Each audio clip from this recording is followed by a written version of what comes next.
নমস্কার বন্ধুরা, শিউলি রান্নাঘরে সবাইকে স্বাগত। আজকে সকালবেলার রুটিনটা তোমাদের সাথে শেয়ার করছি। ফার্স্ট আমি ভাত বসিয়ে দিয়েছি, আর এদিকে আমি মিক্সড মুগ ডাল করবো, সেটা রেসিপি তোমাদের সাথে শেয়ার করে নিচ্ছি। সমস্ত রান্নাটাই তোমাদের সাথে শেয়ার করবো। পরিমাণ মতো মুগ ডাল নিয়ে সেটাকে ভেজে একটু ধুয়ে তার মধ্যে আমি দিয়ে দেবো।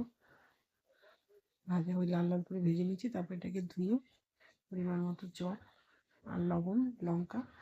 আর দেখবে অনেক সময় মুগ ডাল মটর ডাল বসালে কী হয়, সিটি পড়লে সেটা হচ্ছে বেরিয়ে আসে জলটা।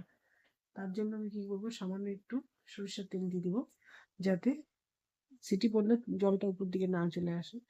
3-4টা সিটি মারবো। আর ততক্ষণে আমি সবজিগুলোকে কেটে নিয়েছি। কী কী সবজি নিয়েছি এগুলো গোটা দেখিয়েছি, এবার তোমাদের কেটে দেখিয়ে দিচ্ছি। দেখো, টমেটো, গাজর, মটরশুঁটি, ফুলকপি, বিনস, আর এদিকে নিয়ে নিয়েছি পনির, কাজু, কিশমিশ, আর একটু আদা গ্রেট করে নিয়েছি। আর বেগুন ভেজে দেবো তাই। এই রান্নাটা করছি সকালবেলা দাদা খেয়ে স্কুল যাবে তাই। আর দাদার টিফিনটাও রেডি করে দেবো।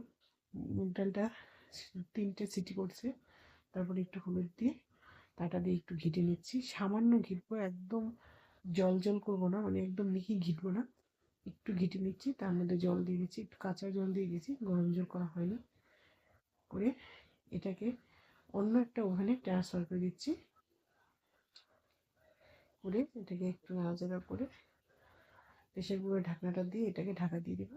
এবং অন্য একটা কড়াই বসিয়ে নিচ্ছি, সেই কড়াইতে আমি ভেজিটেবলগুলোকে ফ্রাই করে নেব। সামান্য তেল দিয়ে সমস্ত রকমের ভেজিটেবলগুলো দিয়ে আমি ফ্রাই করে নেব। আর উল্টো দিকে আমার ডালও ওদিকে বলকও চলে আসে, মানে উত্তরানি চলে আসছে ডালটা। সবজিগুলোকে ভেজে নিয়ে আমি সবজিগুলোর মধ্যে কিন্তু হলুদ লবণ কিছু দিইনি, এটাকে আমি এই ডালের মধ্যে ট্রান্সফার করে দেবো। ডালটা হয়ে গেছে, রঙটাও সুন্দর এসেছে। এসব সবজিগুলোকে আমি ওইখানে দিয়ে দিই, ওই ডালের মধ্যে ট্রান্সফার করে দেবো। খুব টেস্ট হয়। নিরামিষ দিনে এই ডালটা করলে বাচ্চারাদের আর কিচ্ছু লাগে না। একটু পাঁপড় সাথে পাঁপড় ভেজে দিলে বাচ্চারা খুব খুশি হয়ে যায়, কারণ ডালের মধ্যেই পনির থাকে, ওদের আর কিছু লাগে না। আর এটা একটা হেলদি খাবারও, কারণ নানা রকম সবজিও থাকে এর মধ্যে। এবং ওই সেম কড়াইয়ের মধ্যে আমি একটু 1 চামচ ঘি দিয়ে নিয়েছি, আর দিয়ে দিচ্ছি 2টো দারচিনি, একটু এলাচ, 2টো এলাচ, 2টো দারচিনি দিয়ে এর মধ্যে আমি দিয়ে দিব জিরে, শুকনো লঙ্কা, তেজপাতা ফোড়ন হিসাবে দিয়ে দিচ্ছি। তোমরা লবঙ্গ চাইলে লবঙ্গ দিতে পারো, আমি লবঙ্গ দিইনি। জিরে দিয়ে একটু ভালো করে নাড়াচাড়া করে এর মধ্যে আমি দিয়ে দিব আদা, কাজু, কিশমিশ এবং পনিরটা একসাথে দিয়ে ভালো করে একটু নাড়াচাড়া করে নেব। তারপরে এর মধ্যে আমি একটু দিয়ে দিব কাশ্মীরি লঙ্কার গুঁড়ো, আর দিয়ে দিব একটু সামান্য জিরে ধনের গুঁড়ো, দিয়ে ভালো করে নাড়াচাড়া করে নেব। তোমরা নিরামিষ দিনে এটা একটু ট্রাই করে দেখবে, বাচ্চারা ভীষণ পছন্দ করে। আমি মটর ডালও করি, মুগ ডালও করি, দুটাই করি। মুগ ডালটা করলে সাধারণত এইভাবেই বেশি করি, নাহলে অনেক সময় সবজি দিয়েও করি, মিষ্টি আলু, কুমড়ো, সিম এসব দিয়েও করি। হয়ে গেছে ভাজা ভাজা, তার মধ্যে এবার পুরো মুগ ডাল, সিদ্ধ করা মুগ ডালটা দিয়ে দিচ্ছি।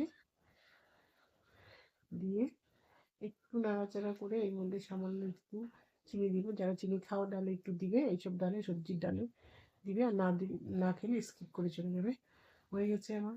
এদিকে অন্যদিকে আমি বেগুনের মধ্যে হলুদ লবণ মেখে নিচ্ছি, কারণ এখন ঘড়িতে প্রায় 8টা থেকে 8:15 বেজে, দাদা 8:30টার মধ্যে খেতে বসে পড়বে। হলুদ লবণ মেখে একটু দিয়ে দিব চালের গুঁড়ো। চালের গুঁড়োটা দিলে একটু তেলটা কম টানে, না হলে তো বেগুন কড়াইতে দেওয়ার সাথে সাথে তেল যে কোথাও উধাও হয়ে যায়, খুঁজে পাওয়া যায় না তেলকে। দিয়ে বেগুনটাকে একটু লাল লাল করে ভেজে নিব।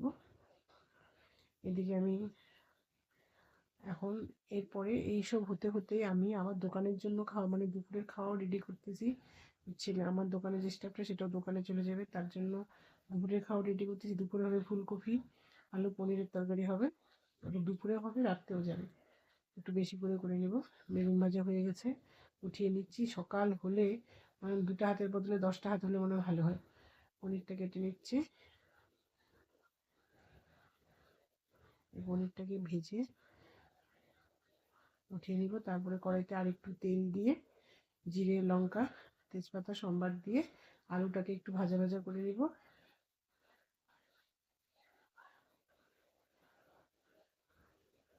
ফুলকপিটাকে সিদ্ধ বসিয়ে দিয়েছি, এদিকে চায়ের জল বসিয়ে দিয়েছি, মানে চতুর্দিকে সব কাজ একসাথে, যেহেতু আমার গ্যাসের 3টা ওভেন, আমি 3টাকে চালিয়ে দিই একসাথে। মশলার জন্য নিয়ে নিয়েছি জিরে, কাঁচা লঙ্কা আর দারচিনি, এলাচ। আলুটা ভাজা ভাজা হয়ে গেলে এর মধ্যে আমি অল্প একটু মটরশুঁটি দিয়ে দেবো। মটরশুঁটিটা দিয়ে তারপরে ফুলকপিটাও দিয়ে দিব। ফুলকপিটা বয়েল করা আছে, বেশি সময় লাগবে না সিদ্ধ হতে। এর মধ্যে আমি দিয়ে দিব এক এক করে সব মশলাগুলো।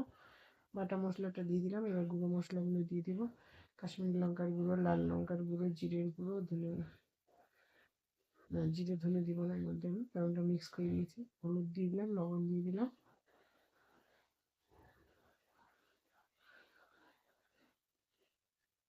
নাড়াচাড়া করে দেবো। আমি এর মধ্যে একটু আজকে দই দিব, আমাদের মস্ত দইটা দিয়ে ভালো করে আর একটু ভালো করে নাড়াচাড়া করবো। খুব টেস্ট হয় এটা। আর সামান্য জল দিব যেন আমার দুপুরবেলা হয়ে যায়, এবং রাতে রুটি হোক, লুচি হোক, যাবি হোক, তাতে সাথেও এটা চলে যাবে। বারবার রান্না করতে কারোই ভালো লাগে না। পনিরগুলোকে দিয়ে দিচ্ছি। যতক্ষণে এটা বলক আসবে ততক্ষণে আমি দাদার টিফিন বক্স এবং দাদার খাওয়াটাকেও রেডি করে নিব। দাদা সকালে ভাত খেয়ে যায়, ও হাবিজাবি খেতে পারে না কখনোই। বলক চলে আসছে, দাদার টিফিনে দিয়ে দিচ্ছি আমি কালকে রাত্রে বানিয়েছিলাম আলু সয়াবিনের তরকারি, সেটাকে উঠিয়ে রেখেছিলাম, সেটাকে এখন আবার গরম করে দিচ্ছি। আর দিয়ে দিচ্ছি সামান্য গুড়, কারণ সকালে বেগুন ভাজা খাবে, দুপুরে আর খাবে না। আর দুপুরে বেগুন ভাজা দিলে ওগুলো আর খাওয়া যাবে না, তেল ছেড়ে দিলে খুব বিরক্তকর হয়। Switch on. Switch off. দাদা টিফিনের ভাতও রেডি করে নিয়েছি। যারা ভিডিওটা ফেসবুক থেকে দেখছে তারা অবশ্যই লাইক, শেয়ার এবং কমেন্ট করে দিবে। আমার ভিডিওগুলো সম্পূর্ণ দেখার অনুরোধ রইল। যারা ভিডিওটা পুরো দেখছো তাদের অনেক অনেক ধন্যবাদ। ভালো থাকবে, সুস্থ থাকবে এবং আমার ভিডিওগুলোকে লাইক, শেয়ার, কমেন্ট করবে। দাদার ভাত, ডাল,